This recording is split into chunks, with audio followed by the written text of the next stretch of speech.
What's up guys, Nightingale here, and welcome to another Beginner's Handbook video. Today, we're having the shootout, Angelic Montmorancy versus Angelica.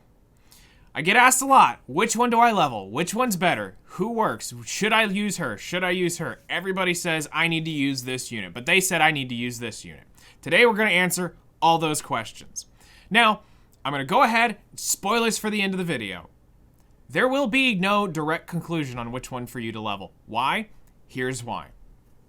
They're both great soul weavers. They're both very easy to obtain. Very easy to obtain. They both have completely different roles, but they both can function very well as your wyvern tank, depending on how they're built. Now, take that and store it. First off, let's talk about actually obtaining the heroes. Because of the Rise update, we have a very amazing new system. The connection system has always been here, but now you can get almost your entire wyvern team right out of connections. So you don't have to worry about pulling for them. You don't have to worry about the RNG of if you get them, if you don't. They are guaranteed. It just takes time. Now, it's really simple. Montmorancy's quest is a very easy quest to do very early on. You can get this done, I think in the first day, you can actually get this pulled out. It's been a while since I ran the tutorial account, but I'm pretty sure you can get this day one.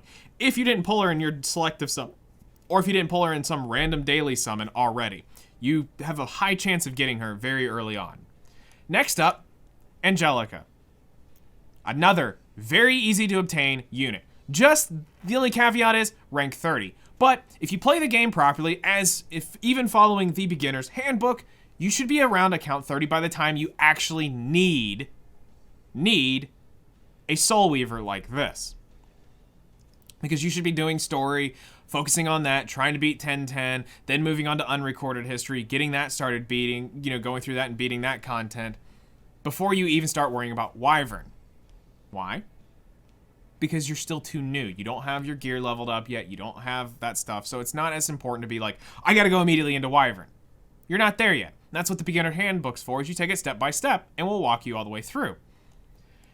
Guess who else is here? Furious. Now this is the hardest one out of the three to get. Now why am I talking about this is just because I want you to know that they are here. There are so many of these units here. But you're gonna need to get into episode 2 and beat 310. So you gotta basically go to chapter 4 to be able to unlock Furious. You gotta go through, do some stuff, but he's the hardest one because you do have to go to episode 2. You can bypass unrecorded history and go straight to 2. Keep in mind, the monsters in the story is going to get slightly more difficult in terms of just overall stats and level. But it's still possible. You can do it. You can definitely get him within the first week or two if you really go after it. And then finally, Alexa is in here, a wonderful wyvern unit. And again, very easy to obtain. You can do the 5 wyvern hunts fairly easy. This probably isn't a day one thing, but you could do this within your first week. You don't need to clear the highest wyvern, you just need to clear wyvern 1. And you can 5 times and you can unlock her. So think about it like that. Very easy to obtain, and if you've re-rolled properly, you have Sigrid. And you're ready to go. So why do I talk about that and bring this up? Because I want to talk to you about a cost. A cost before we actually start debating between these two units so that you can understand. So if I come down here, we bring up some ice units, and I want to talk to you about this. So understand that you're going to, since you probably rolled for Sigrid, this is going to be a unit you're going to want a plus 15. She's your main damage dealer. She's great for a lot of content. She's going to be your main carry besides your Moonlight Connection. So between Sigrid and your Moonlight Connection is most of your damage for most of the content you're going to be doing. So this is a unit you're definitely wanting to Mola as you get going. Now, if you're too new and you don't understand molas are basically a currency used to upgrade skills. You're given a lot of them in the beginning and they slow down over time. Right now, I think it's 5 or 6 you can gain a week natively in the game without paying for any. Now, let's also assume there may be a chance that you start and you maybe roll Clarissa. This is one of my suggestions in the reroll guide is if you happen to get a God roll account with Sigrid and Clarissa, this is definitely your starting pair for wyvern. Why? Clarissa has extra bleeds. She is a fantastic support unit for wyvern, as well as she's also a good damage dealer. So you will need some molas for her because you're going to want to get her skill cooldown at least on her skill 3, as well as put some extra damage and effect chance into her skill 1. Because she's able to defense break in 2 skills. It's really, really handy. We also have Furious. Now, if you're going to be using Furious, you're going to need to at least mola him to +6 to +7. The reason why I say that is because some of you may feel like I'm going to dice that extra 10% from his skill 3, but I promise you, just go ahead and put it on the 100% and then just dice the 15% chance to fail. But you will need to at least have a skill 2 for the cooldown, as well as you want the cooldown from his skill 3 and the 100% chance to defense break. Now, if we talk about Alexa, which is right here, you don't actually, she's +9, she should actually be +8, just saying. I stopped leveling her up a long time ago, but overall, she's still a good unit, worth investing into. Definitely a Wyvern must if you don't have Clarissa. If you have Clarissa, then we can get into another debate there, but overall, this would be basically Clarissa and Alexa share their same spot. You're after her for the poison debuff as well as the damage she deals, which is actually, she can actually be quite a deadly unit for Wyvern if you build her correctly. So now, I talk about all that so that you can now understand the cost when we're talking about these 2 units, and this might help you with your priorities and where you want to go. Now, I've already gotten the information together to help run over some stuff, but let's talk about the units individually and their strengths and their weaknesses. So, obviously, my Momo is going to be built a lot better than your Momo right off the bat, because I'm using chapter or episode 3 gear with a custom-made boot. This isn't something you're going to instantly have. What you're going to have is going to look a lot like this. So if we go to a Soul Weaver who does have that set, it's going to look a lot like Roanna. Roanna has your, I think, day 5 set, the free HP set. This is what you'll have, and this works for both units. It's a very good set. Just hopefully it doesn't roll into crit chance. If it does, I'm so sorry. Hopefully this will roll better for you. Now, let's go back to Montmorancy, which is right here. Now, with Montmorancy, you're basically wanting defense, HP, some speed. You don't need her lightning fast because you're going to lose other stats, but speed is nice, as well as you're going to want effect resist. You don't technically need effectiveness here because you're not trying to damage deal with Momo. I know people have tried it. It's a meme. It's funny, but it doesn't work. She doesn't do damage. She probably does negative damage. That beach ball probably does more damage. Not those beach balls. Get your mind out of the gutter. Now, yes, effectiveness could technically help the sleep, but let's be real. It's a low chance. We're not worried about it. She's a great candidate for Rod of Amaryllis, which is the 5-star artifact I have on her, because she lacks healing power. She's a wonderful cleanser, but horrible at overall just consistent big healing. You're not going to just be able to bring somebody back from death every time with this. It is a short cooldown, but it's not a... How to put this to make sure I get this to sound right for you guys. It's not game-changing, big AoE heal. You can soul burn it and you can get it out to everybody, but it's a singular heal by itself. And if your goal is to be doing Wyvern 13 on auto, it's going to be going to the lowest HP person, which should be Montmorancy. Now, we've talked about this in several things, but she does need to have a very high effect resist for Wyvern. Why? Because she will get pushed back, and the more she gets pushed back, the less she heals. Remember, she doesn't have strong healing capabilities when she does heal, so her only big heal is her skill 3. Her skill 2 can save her, but it won't bring her back from the brink of death. Still a great unit. You're going to use her for a lot of content. You're probably going to use her for Guild Wars. You can probably use her for your Abyss, your raids, things like that. She's a great overall unit. She has a lot of value. It's definitely worth building her. Now, we talk about Angelica. Now, this is what's sad, is because the point that I was at in my game, it was too late for me to build her then. Right now, I've got a long laundry list of things I need to build and work on for my account. She's not one of them. Why? Because I already have other Soul Weavers. I have Tamarin. I have Roanna. I have Montmorancy. So what would I be using her for? It's an immunity buff. It's a barrier. It's a big heal. She's got a lot of positive to her, but where I'm at, it's not worth my mola cost. It's not worth my time investment into her right yet. Sure, you can make some very toxic builds out of her and do a lot of great things, but just where I'm sitting at, Tamarin's more important. You have Rowanna's more important. You have Montmorancy is more important for where I'm at. But talking about her overall, you do the exact same thing. You put on the free HP set. You actually don't need Rod of Amaryllis here.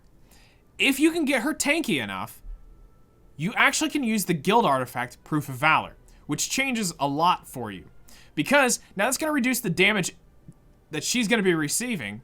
Sure, she's going to probably get pushed back still, but remember, Montmorancy can't heal that well. Angelica can. She can go almost 100 to 0, if not 100 or 0 to 100. She can definitely do big heals. She's got a slightly higher investment cost though, which is fine. But they're two different types of Soul Weavers. This is a healing Soul Weaver. Montmorancy's more of a cleansing Soul Weaver. Still both very good investments. Now, let's talk to you about the actual costs and breakdowns here.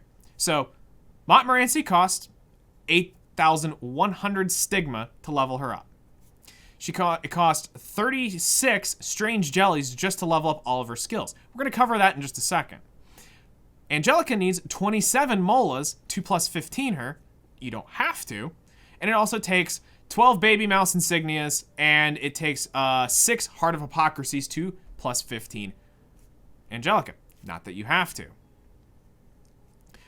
Montmorancy takes 26 Frost Runes to awaken her. It takes 21 Greater Frost Runes, 10 Epic Frost Runes, 9 Bloodflake Bones, and then 6 Ancient Creature Nucleuses. With Angelica, it is 37 Frost Runes, not a big deal.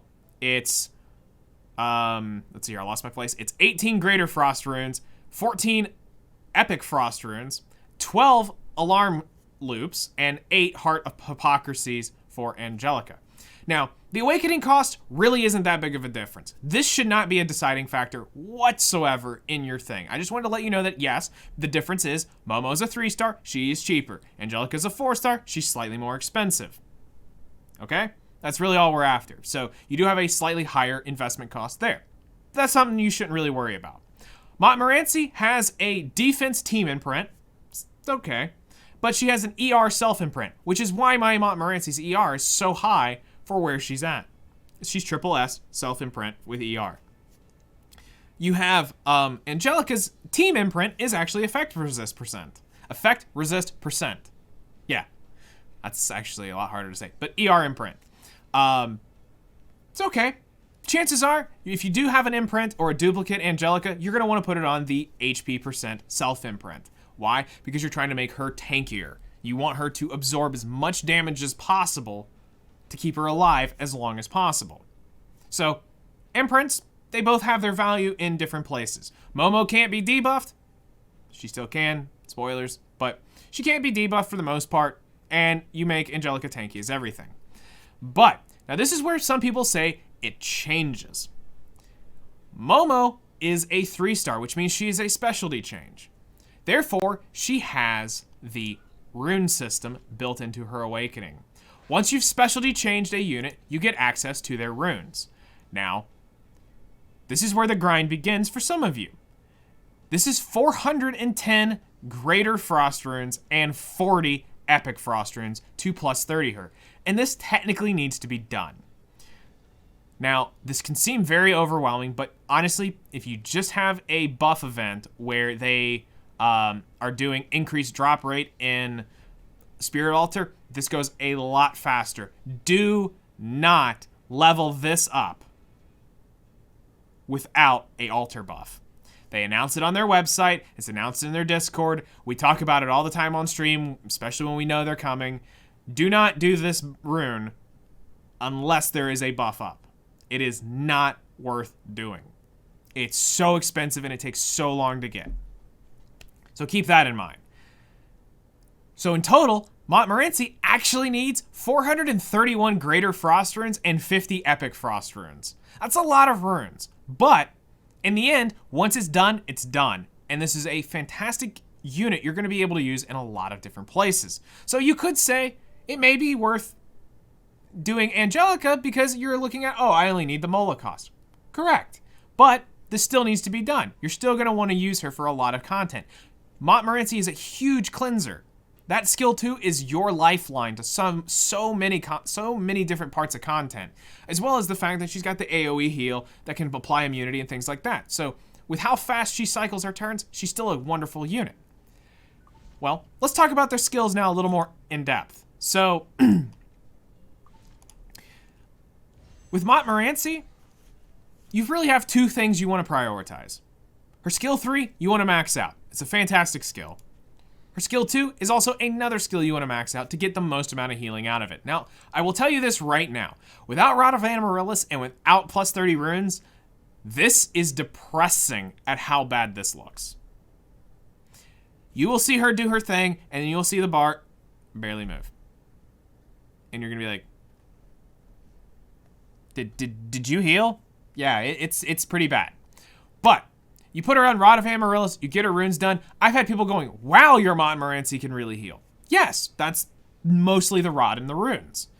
Other than that, she's okay. Now you see that I have her skill 1 plus 4.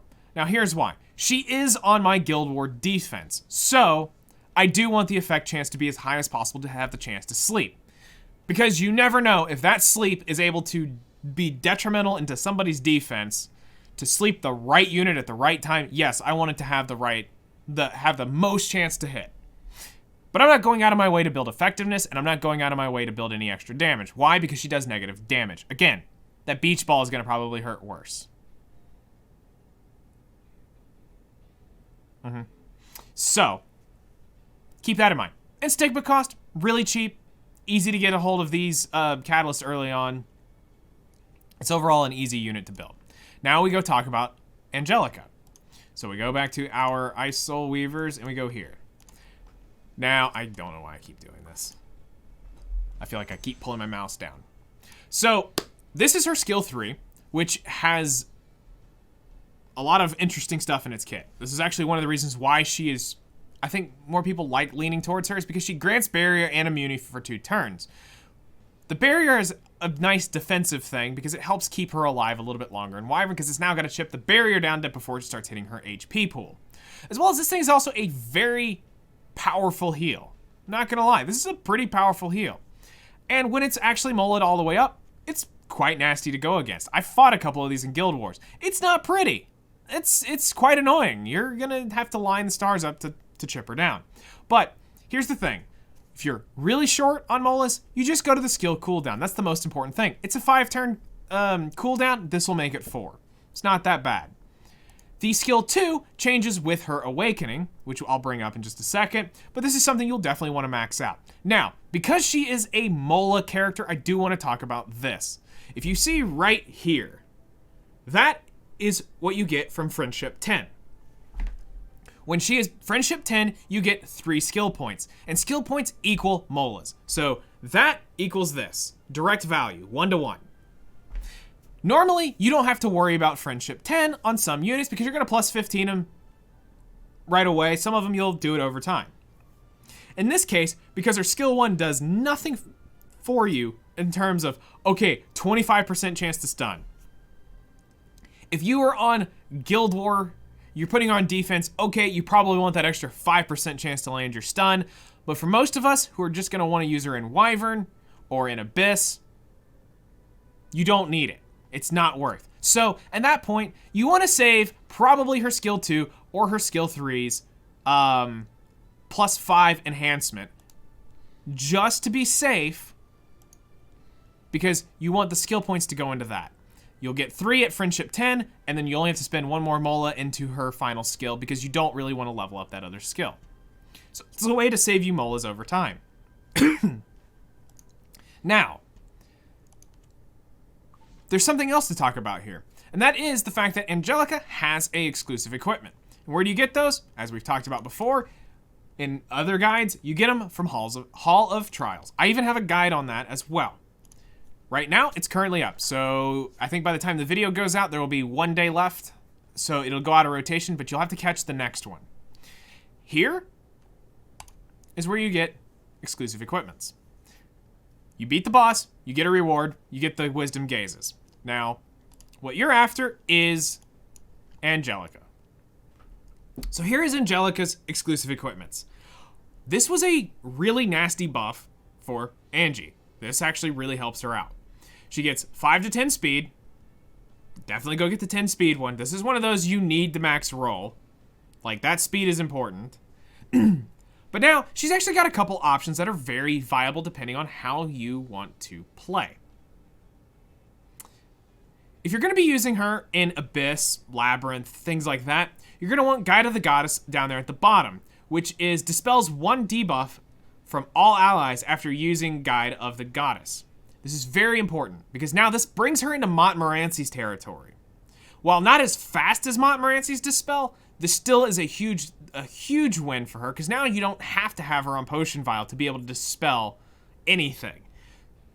Which is now helpful because if you want to run her on Vial, depending on where you're at, and this, she's now got a chance to really start dispelling some debuffs. We look at Holy Strike, which is her skill 1.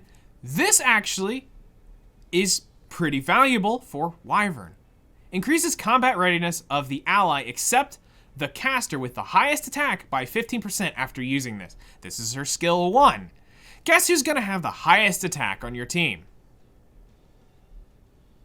No, it's not Furious. He is not supposed to have the highest attack. That's right, Sigurd is supposed to have your highest attack, so it boosts your Sigurd up. Now, it's not quite as good as the General Purgus, or it's not quite as good as Idol's Cheer, but still, this is huge for being able to push. That's the one you're gonna want for just Wyvern tank. Dispelling, once you get to content that needs that, you'll want the Dispel down at the bottom. So, this will take you a while. Now, here's the thing. If you go through and you pull 7 of these, and you don't get a max roll or the skills you are after, you can craft it in the Alchemist Steeple. Just take 7 of them to be able to craft it exactly. But it does have to be max leveled, which if you need to see that, it's in the Alchemist Steeple guide in the Beginner's Handbook.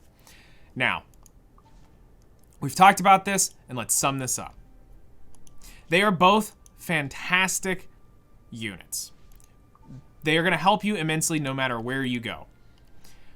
I personally wish she would have had her buff earlier because I would have really liked to have been able to build my Angelica up. But currently, I've got too many heavy-hitting Soul Weavers, and I also have Ruel and Doris to consider as well that are more high priority than Angelica. Again, I'm looking after my Guild War stuff and PvP and things like that in the future. So with those, because I have them, I technically can't afford to invest into her right now. Someday I will, and I can't wait. Montmorancy I use all the time. She's helped me out a ton in Abyss. I love her. She's a fantastic unit. But you can see her faults when you put her up next to somebody like Tamarin, Roanna, Doris, Ruel. You can see where, okay, she's a 3-star, but she's powerful for a 3-star. They're both fantastic units. Again, the choice is yours. You have 2 great units, very easy to obtain, and I'm not going to recommend either one to you. You need to take what I've told you and make your own decision. I'm good with either one. They both work. Just know their requirements for both are different. You technically need more ER on Montmorancy because she does struggle from the lack of having the heal, and you also need to grind out the exclusive equipment for Angelica, plus you have the Mola cost. So look at that. All right, guys, thank you for watching, and I'll see you guys in the next one.